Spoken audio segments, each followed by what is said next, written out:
hoje nós estamos aqui na sede da OAB Espírito Santo e agora vamos lá em cima para gravarmos com o presidente da ordem. Vamos gravar o Pocando Verbo agorinha. Não é isso, Dêner? Isso mesmo, vamos lá. Vamos. Vamos. Estamos próximo à antessala do gabinete do presidente e agora vamos lá aguardá-lo para poder iniciarmos a nossa entrevista, o nosso bate-papo. Olá, meus amigos, seja mais uma vez bem-vindo ao Pocando Verbo. E hoje o Pocando Verbo é especial, em alusão ao Dia do Advogado. Isso mesmo, Dêner. E hoje estamos aqui com a ilustre presença do presidente da Ordem dos Advogados do Brasil, Dr. José Carlos Risque Filho, aqui é a seção Espírito Santo, e vamos bater um papo hoje sobre advocacia, sobre como que é essa jornada do advogado depois que pega a carteira da ordem, né, tão famosa. Tudo bem, doutor? Bom, Igor, Dêner, para mim é uma honra estar aqui hoje, eu estou muito bem. Na verdade, eu não me considero presidente, eu sou um advogado, né, que exerce este cargo momentaneamente e que a gente tem essa função de fazer o bem.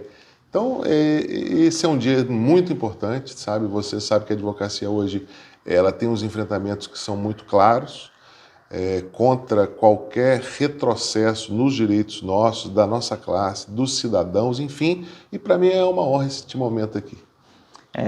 A advocacia ela tem um papel importante na sociedade, né? Como dizia Sobral Pinto, né? A advocacia não é profissão para covardes, né? Então, o processo para chegar até a advocacia é um pouco sofrido, vamos dizer assim, né? Porque o aluno ele passa aí 5 anos numa faculdade, tem às vezes um preparo ali para passar na prova da ordem. E como que é esse sentimento do advogado depois que ele pega a carteira da ordem? Por onde ele começa, doutor? Bom, na verdade o estudante de Direito ele já nasce muito crítico, né? De certa forma em faculdade, e eu que lá no tempo estudantil eu fiz muito parte de eventos e de movimentos, enfim, fui líder estudantil e lá naquela época a gente tinha esse desafio, né, de criticar. O estudante de Direito ele é em sua essência um crítico, porque o que é o advogado? O advogado é um sujeito que busca algo que não lhe foi dado voluntariamente. Obviamente que ele fala em nome de alguém. Então, a minha fase de estudante de Direito, eu tinha muito essa coisa, por busca por justiça. Era aquele cara que ia lá no supermercado, via fora de validade um queijo, ia lá no gerente, reclamava. Era aquele cara que via uma fila que não existia fila para idoso, ia lá e reclamava. Então, a nossa essência é o questionamento. Os cursos de Direito, Igor e Dêner, são fechados em ditaduras. Nós não sobrevivemos em estados autoritaristas. Então, o estudante ele tem muito isso. Na advocacia, você já se amadurece um pouco mais. Você tem uma transição. O estudante, ele geralmente ele não tem um compromisso que o advogado tem. Ele faz uma transição entre uma fase mais juvenil, né, com uma fase mais de responsabilidade. Hoje eu entreguei 2 OABs nessa sala aqui e falei às 2 advogadas. Eu falei o seguinte a elas: se acontecesse qualquer coisa ontem, ia ser o nome delas que ia sair no jornal. Hoje sai a advogada. O que isso quer dizer? Que com a sua inscrição na ordem, na qualidade de advogado, você passa a ter uma responsabilidade muito maior e desafios muito maiores. Só que eu costumo falar que as pessoas falam muito que o mercado está cheio, está abarrotado. Eu costumo falar que a sociedade hoje é diferente, né, Igor? Inclusive, dizem por aí que tem um estudo que em 2100 todos seremos advogados, todos os seres humanos. Eu fico imaginando que vai ser bom, porque eu gosto de advogados, eu gosto de advogar. Então, assim, obviamente que nós temos muitos advogados, não tem como a gente fugir disso. Hoje a realidade é que no Brasil tem muito advogado. O direito ele é apaixonante, né? Ele é apaixonante. E eu volto a repetir, eu hoje cedo eu fui em um evento, Congresso Regional de Direito Registral e Notarial. É uma ciência do direito que eu não estudei há 20 anos atrás. Por que eu estou falando isso? Que hoje nós temos campos de atuação que são campos importantes também, que esse advogado que não vai para o Tribunal de Justiça, para o trabalhista, civil, ele pode se encaixar também. O que eu estou querendo dizer com isso? Que são áreas novas também. Da mesma forma que a gente tem muitos advogados, nós temos áreas novas de trabalho. Porque a advocacia vai ter que se reinventar, como todas as profissões se reinventaram. Hoje você acessa o médico via aplicativo. Inclusive a OAB tem esse serviço gratuitamente para todos os advogados do Espírito Santo. Você tem um aplicativo que você acessa o médico lá da sua cama. Então, é natural que a advocacia também precise se reinventar. Como ela vai se reinventar? Ocupando espaços jurídicos novos, porque nós não temos processos contenciosos suficientemente para todos os advogados e não temos também como suportar uma demanda que não existe. Então, é natural que a advocacia vá se reinventar, sempre com uma abordagem, isso é importante, Igor, ética. Nós sofremos muito com com um número ínfimo de pessoas que se desloca para outro campo, e a advocacia sofre muito com isso, porque tenta a imprensa, a grande mídia, às vezes, falar que todo advogado se confunde com o seu cliente. E eu costumo falar o seguinte: advogado criminalista não é criminoso. Advogado que defende algo que supostamente está errado não se confunde com o objeto da sua defesa. É algo óbvio, mas a gente vive o óbvio que tem que ser dito. O doutor falou sobre reinventar, né, na advocacia. Existe muito espaço, porque muitas das vezes o advogado ele só pensa no judicial, né, na via judicial. Mas existe muito espaço na via extrajudicial, administrativa. Nós vemos diversos advogados aí atuando com diligências, com contratos, né, fazendo análises e planejamentos prévios aí, previdenciários, e até inventário extrajudicial também tem, uso capião. Então tem diversas modalidades. Então seria uma forma, né, de o advogado ele também buscar novos meios para poder sobreviver na advocacia. Seria uma forma, eu digo, não só sobreviver, mas viver feliz, né? Eu às vezes eu vejo assim, alguns advogados tristes, né, chateados. Eu falo, cara, encontre a felicidade porque ela existe na advocacia. Não é porque você é advogado que você tem que se levantar feliz e ir para a cama triste. Não, você tem que acordar feliz e dormir feliz e à tarde feliz. É óbvio que vão ter dias ruins, mas é importante a advocacia encontrar felicidade na militância. E por que ela existe? E ela parte muito de um aspecto pessoal de cada um de nós. Eu tenho 20 anos de advocacia, 43 anos, e eu me reinvento todos os dias. Eu tento me corrigir, melhorar. A gente não pode achar que tudo é culpa do outro. E uma coisa que você falou importante: hoje o mercado extrajudicial é muito grande, mas eu volto a repetir uma coisa que eu sempre falo. Nós precisamos entender que nós precisamos ser alvos de confiança. E ser alvo de confiança, ser sujeito de confiança, nasce, por exemplo, na sala de aula. Lá na faculdade, você tem que criar núcleos de amigos que tenham em você uma referência, porque quem se esconde ou quem não aparece, as pessoas não vão saber quem é advogado. E o advogado, ele pode até ter inscrição na OAB, agora se ele não tem cliente, fica difícil ele advogar, inclusive fora do judiciário. Então, eu desafio muito a advocacia a buscar uma coisa que eu tenho na minha vida, que é felicidade. Eu gosto de trabalhar com gente feliz. Aí você fala, mas tem abuso de autoridade, cliente que não dá valor a você, tem um colega que me distrata, tem um servidor que não faz o processo andar. Você tem isso mesmo. Só que se você vir um médico que faz a cirurgia e o paciente morre, será que ele vai para a medicina infeliz? Não. O mais importante é a gente ter o sentimento que fez o melhor. Ter o sentimento que fez o melhor e tentar se cercar de pessoas positivas. Eu acho que às vezes a gente ouve um advogado reclamando e temos problemas sim. É um absurdo um processo não se findar. Nós temos ações que duram mais de 5, 6, 7, 8, 10 anos. Tem ações que não se findam, né? Quando você frustra uma execução. Eu costumo dizer que é um investimento. É um investimento. E assim, contratos de êxito, eles são importantes? São. Foi através do contrato de êxito que eu fiquei relativamente bem financeiramente em minha vida, com grandes causas de autores, de obreiros, enfim. Mas é preciso que a advocacia saiba cobrar também algo para se viver. Isso quer dizer o seguinte: o prolabore, o consultivo, a inicial, nós temos que saber que nosso mês gira. Eu costumo incentivar muito a advocacia a não trabalhar somente em contrato de êxito. Por quê? Porque nós viramos sócios de algo que pode não acontecer. E com a morosidade do judiciário, você vira sócio de uma justiça que infelizmente entrega muito tarde. Só para finalizar, eu queria te lembrar que eu vou na posse de um desembargador no estado do Rio agora, no TRF2, dia dia 17, que ficou esperando uma decisão do judiciário de 18 anos. Se ele retornaria ao judiciário ou não. Um juiz foi afastado, não vou citar nome, mas acho que as pessoas sabem quem é, e que nós tivemos que esperar 18 anos, ele teve que esperar, a sociedade também, de certa forma, né?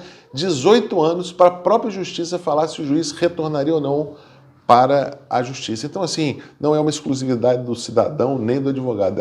Infelizmente, ela atrasa muito também. Mas tem um ponto positivo também, doutor, que aqui no Espírito Santo, recentemente, né, isso foi basicamente durante a pandemia, né, que avançou essa digitalização, né, dos processos. Então, na opinião do senhor, o doutor acredita que com essa digitalização a advocacia ela tem melhorado, tem alavancado assim, a profissão nesse período? É um primeiro passo, Igor. Nós éramos quase que o único estado do Brasil com processos físicos ainda. Né? Essa coisa de carga, de numeração, de folhear, era algo quase só aqui do Espírito Santo. Então, assim, a OAB, juntamente com o Tribunal de Justiça, nós fizemos um trabalho conjunto. A OAB cedeu estagiários e maquinário para o tribunal em todo o Espírito Santo para ajudar o tribunal a evoluir, a dar esse passo. Fizemos essa ajuda institucional via a OAB com o Tribunal de Justiça. Entretanto, nós sabemos que existem alguns gargalos ainda a se corrigir. Por exemplo, o andamento.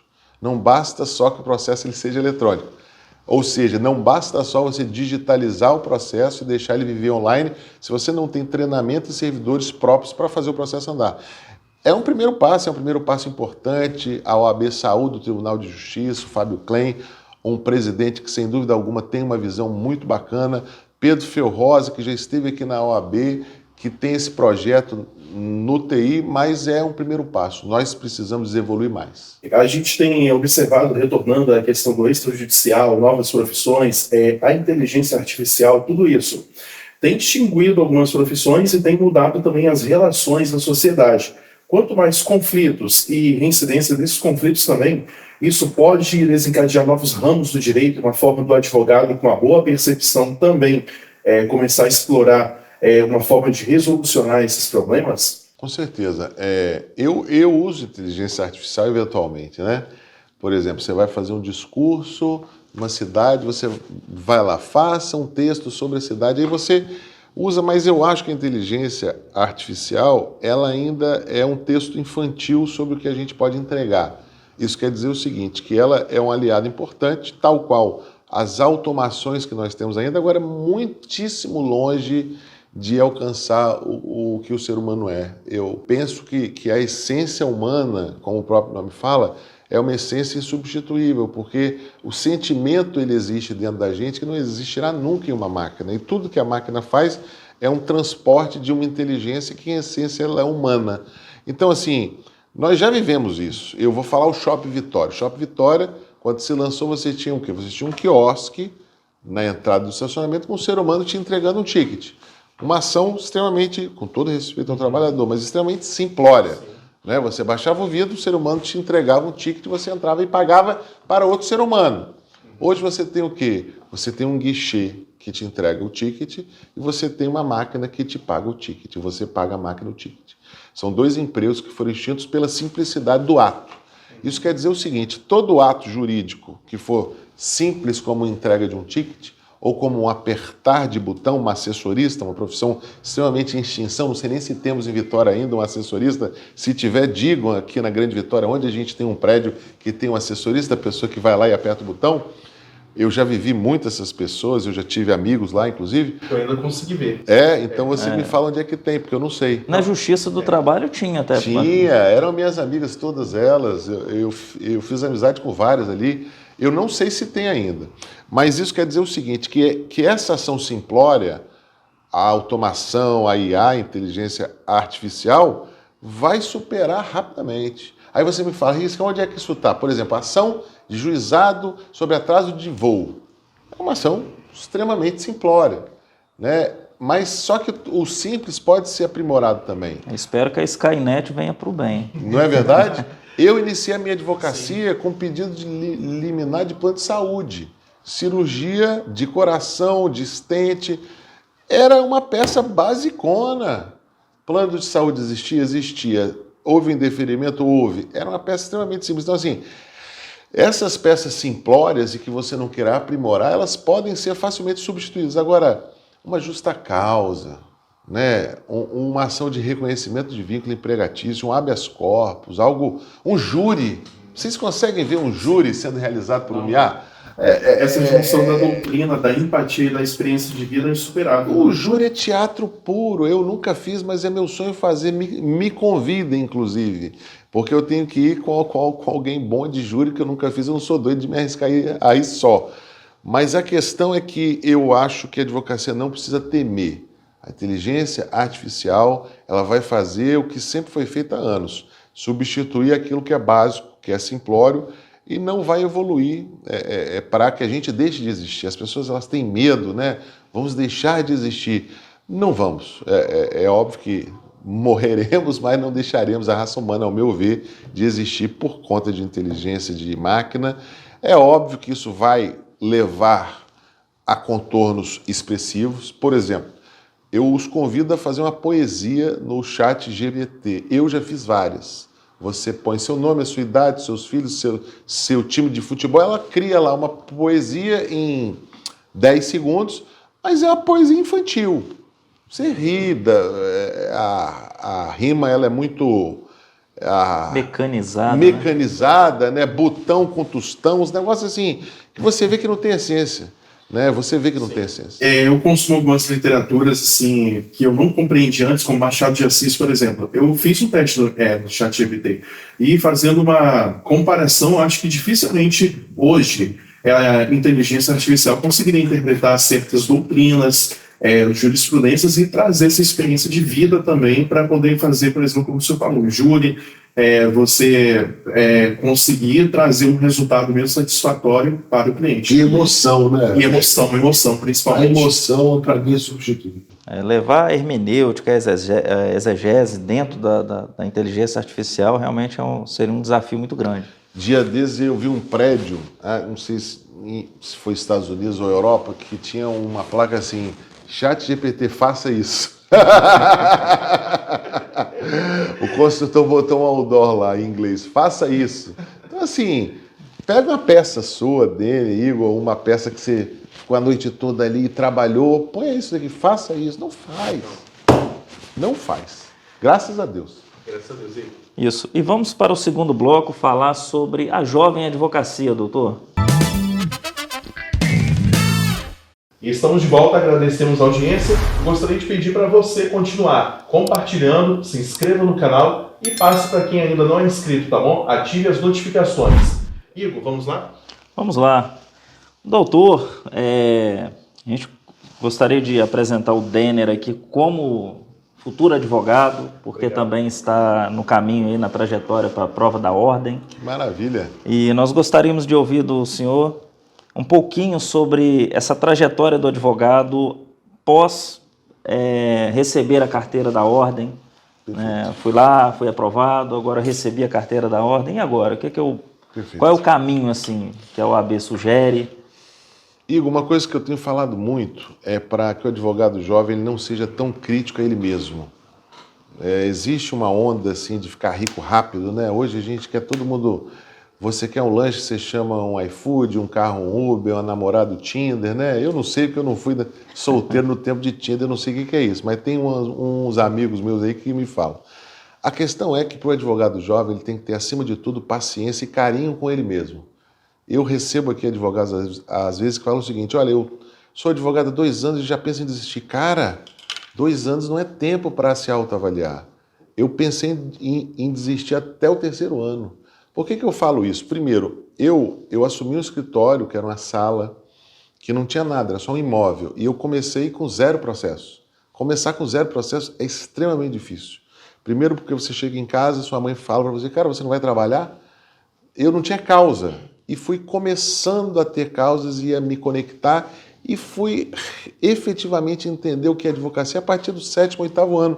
Por quê? Porque a faculdade não nos ensina isso. Então, o que eu queria pedir muito para o jovem advogado é que não seja ansioso.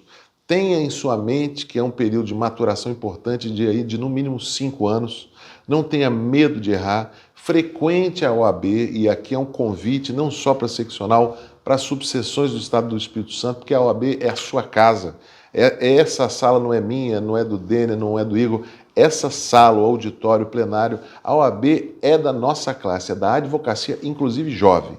E além de ter um pouco menos de senso de autocrítica próprio, ter fé e ter esperança. Por quê? Porque o seu momento de cobrar 50 mil na sustentação oral vai chegar. Seu momento de ter honorário, eu lembro até hoje da minha primeira ação trabalhista que deu mais de 100 mil reais. Foi um momento assim importantíssimo em minha vida. Eu devia ter 10 anos de advocacia já. Quando eu ajuizei uma ação que a reclamação deu mais de 100 mil reais e os 30% ia ser 30 mil, eu fiquei no balcão assim, tremendo, emocionado, porque eu estava acostumado com a ação trabalhista de 5 mil, 6 mil, 7 mil, 8 mil, 10 mil, 30, mas de 100 nunca. Então, quando eu rompi ali os 6 dígitos, eu fiquei emocionado. Mas isso não vai acontecer no seu primeiro ano. Eu tenho uma notícia ruim para o advogado jovem. Você não vai ficar rico no primeiro ano. E se você quiser ficar rico no primeiro ano, você vai se frustrar. Agora eu quero te dar uma boa notícia. Quem diz que está rico no primeiro ano não está falando a verdade. E aí as redes sociais têm feito um trabalho bacana, mas têm aberto um pouco de mão e de depurar um pouco pessoas que se vendem e querem falar que estão milionárias no primeiro ano de advocacia. E vamos lá, uma coisa interessante também é você saber consertar rumos. Consertar rumos é o seguinte: estou na criminal, mas eu odeio atender o cliente dessa área. Por que você está nela? Você não gosta de criminal se você não gosta de atender o cliente que vai deste âmbito do seu escritório.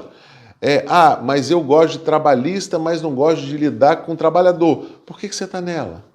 Seja um pouco maduro com você mesmo para que você possa buscar dentro do leque do direito, que é imenso. Não gosta de audiência. Tributário, gente. Se você não gosta de fazer audiência, vai fazer tributário, que não tem audiência. Você tem o quê? Você tem a empresa e tem a tese.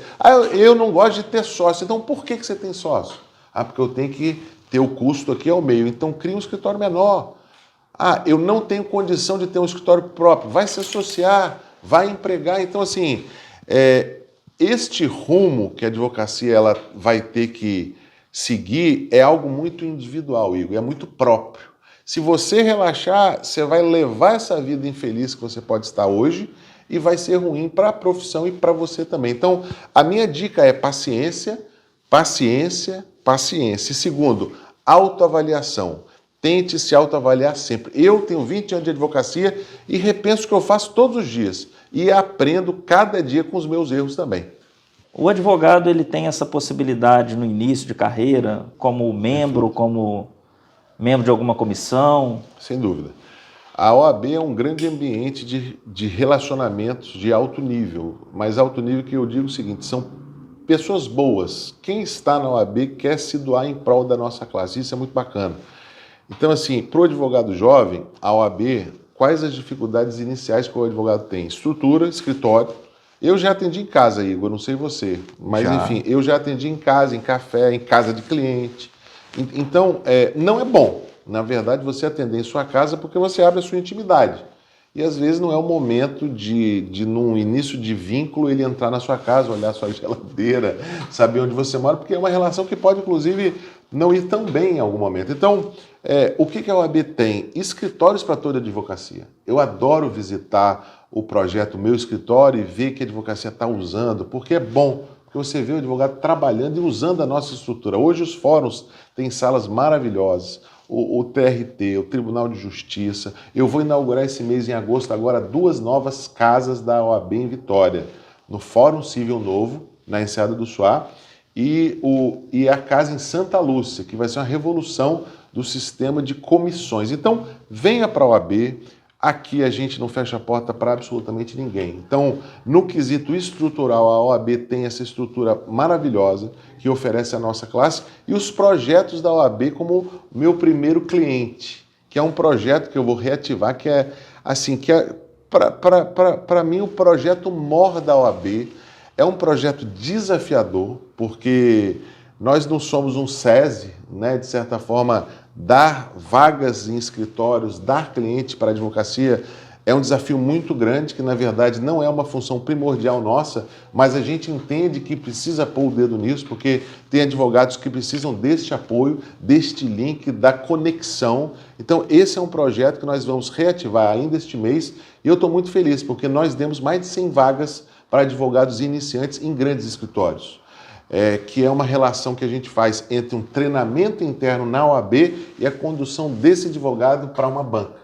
Nós vamos reativar esse projeto agora este mês. Maravilha. Então, uma das coisas que eu adoro é quando eu preciso de agendar com um cliente, só que de repente eu já tenho uma diligência para fazer aqui em Vitória, então eu já agendo um atendimento para quem mora já em Vitória, aqui no próprio escritório lá da OAB, né, no meu escritório. Na Enseada do Suá. Isso. Então é bacana a gente ter essa possibilidade de agendar em Serra, Viana, Vila Velha, né, com essas...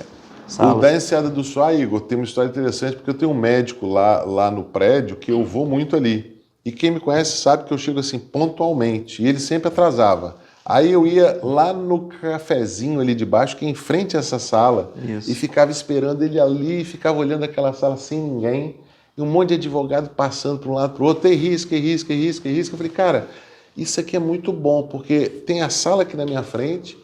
E eu prometi para a advocacia, quando eu fosse eleito, que eu tinha um projeto de não fazer com que o advogado desistisse da profissão. Para mim, se você quer me deixar triste, é me mandar um WhatsApp falando desistir. Quando você quer ser advogado, que é um direito seu não querer. Ah, não, eu fiz o exame aqui, Denner, tenho aqui a OAB, mas não quero advogar. Para mim, é uma derrota muito grande eu ver um colega, um amigo, falar, Risque, desistir de ser advogado, querendo ser advogado. E aí eu criei o meu escritório, que não é meu, não é seu, é nosso, né? O meu escritório, por quê? Porque aquele é o prédio mais chique da Enseada do Suá. Eu quis dar para toda advocacia que quisesse atender uma sala no prédio mais elegante, que ele se sentisse bem. Não é uma sala com mesa de plástico, é uma sala elegante, é uma sala que tem uma recepção, num prédio bacana para a advocacia se orgulhar da profissão. E finalizando essa edição do Pocando Verbo, vamos pedir ao doutor José Carlos que deixe uma mensagem para a advocacia, considerando aí que hoje é o dia do advogado. Pode ficar à vontade, doutor. Primeiro eu queria agradecer essa oportunidade, Igor, Denner, sabe, foi uma grande honra aqui essa tarde, e falar para a advocacia para ter fé, para ter crença, que na verdade nós precisamos sempre nos reavaliar, sempre, que não sejamos tão autocríticos em relação a nós mesmos, né? E que a OAB estará sempre do nosso lado. Acima de tudo, sem retroceder absolutamente nada nas prerrogativas da nossa classe. Prerrogativa não é privilégio, é direito do cidadão. E contem com a OAB sempre. Essa é a casa de vocês. Parabéns a todos nós. Doutor, muito obrigado. Em nome do Pocando Verbo, né, eu e o Igor queremos agradecer as portas abertas aqui do gabinete da OAB, na pessoa do senhor. Vamos pedir vocês que compartilhem esse vídeo e cheguem ao maior número possível de pessoas. E siga o conselho. Se você quer ser um advogado, assista o vídeo todo, tá bom? Você que chegou agora, e compartilhe esse vídeo e dê o seu like, tá bom? Nos vemos, então, no próximo programa. Muito obrigado. Muito obrigado e até mais. Obrigado, doutor. Valeu, Denner. Valeu. Sucesso para você, meu irmão. Obrigado. Valeu, Igão. Obrigado. Sucesso.